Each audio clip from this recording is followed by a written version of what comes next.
Hi, we're Kylesa, and you're watching moremetal.com.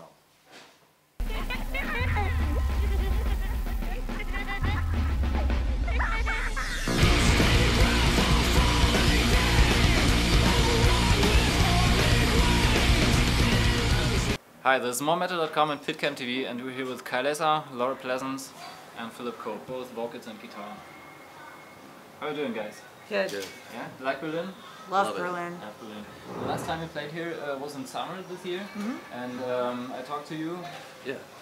And yeah, you had a one-off show from a tour in Greece the night before, and you were very tired. Very tired. And I was a little bit drowsy, so we both looked very kind of bored and dull on this video. Sorry, man. No, we're gonna do it better this time. Okay. Do you had a good time since then? Oh yeah. Yeah. Yeah. You like Europe? Yes. Like touring Europe? Love it. Like touring in general? Yeah. Yeah? Especially Europe. I like Europe a lot.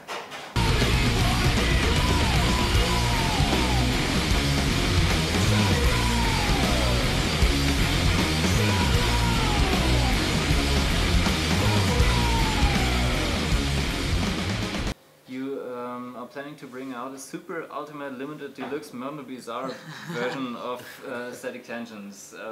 What's it going to be like? Yes, those were Dave's words. Dave from 20 Buck Spin. We wanted to do a really rare version. In the past, we've done really rare versions with To Walk a Middle Chorus and Time Will Fuse Its Worth, where we've done 100 on clear vinyl with special covers. Like for To Walk a Middle Chorus, we did glass silkscreen covers, and then Time Will Fuse Its Worth, we did some silkscreen plexiglass.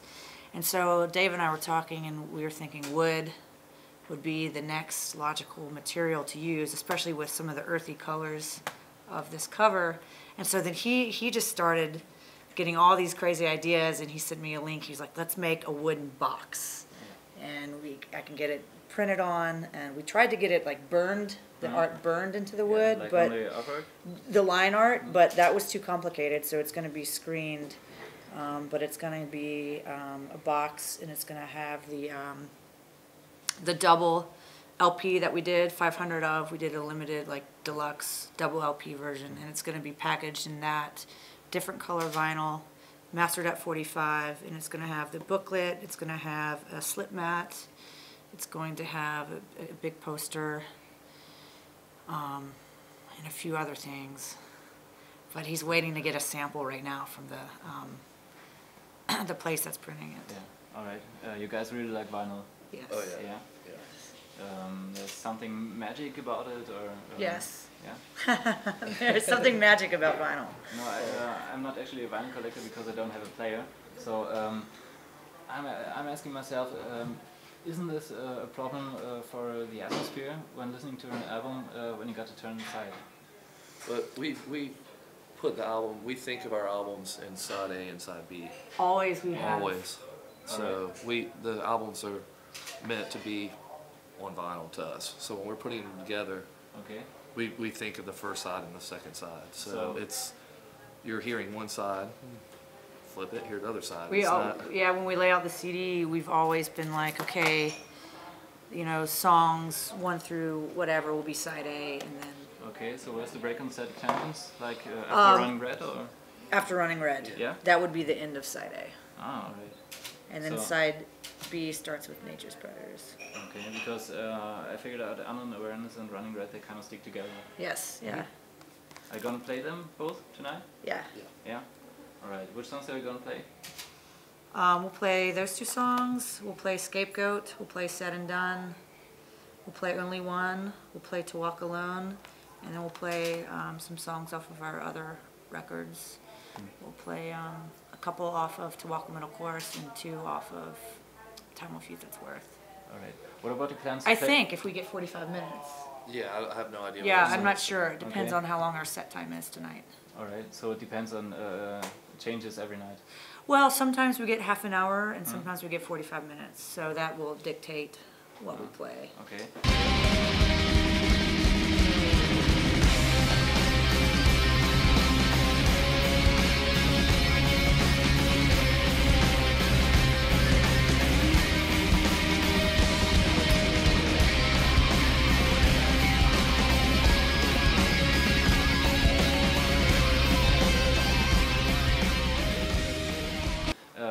already plans to play the whole album?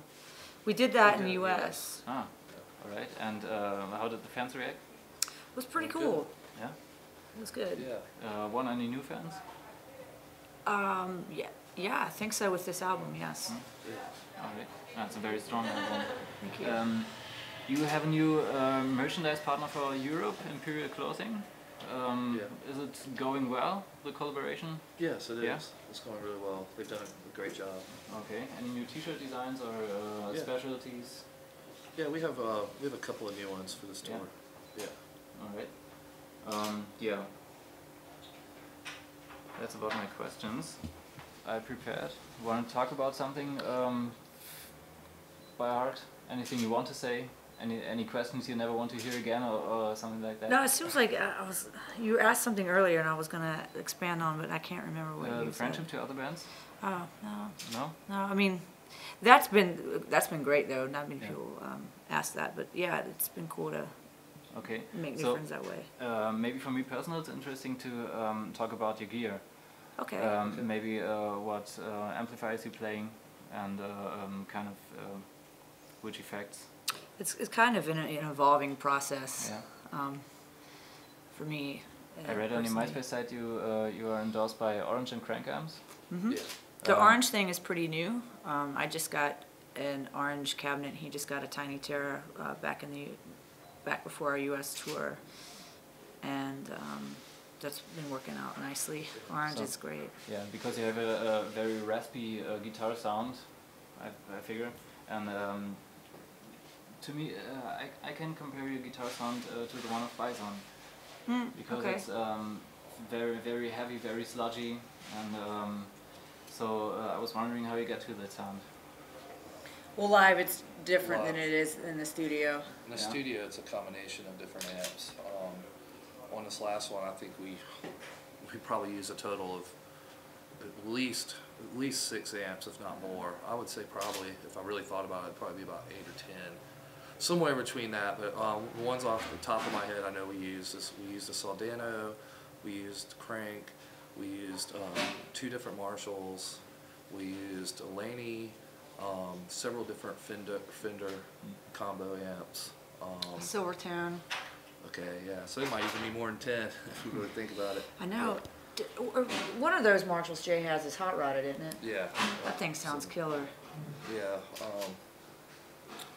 I think we actually use an Orange amp as well.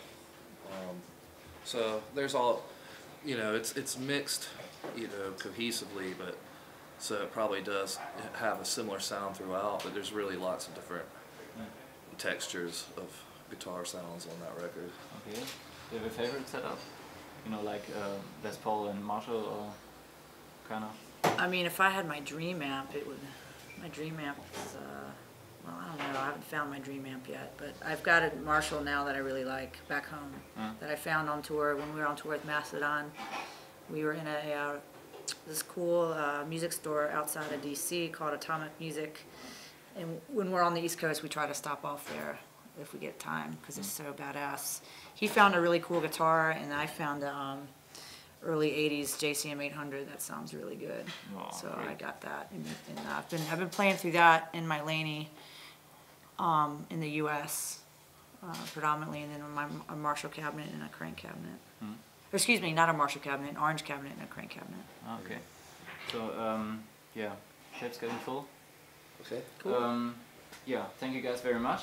Very looking forward to the show tonight. Great. And yeah, it was a pleasure meeting you. Yeah, sure.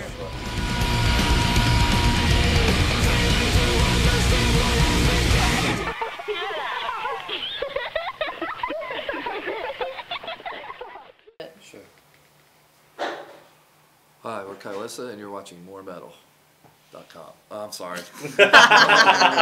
Let's try it again. Okay.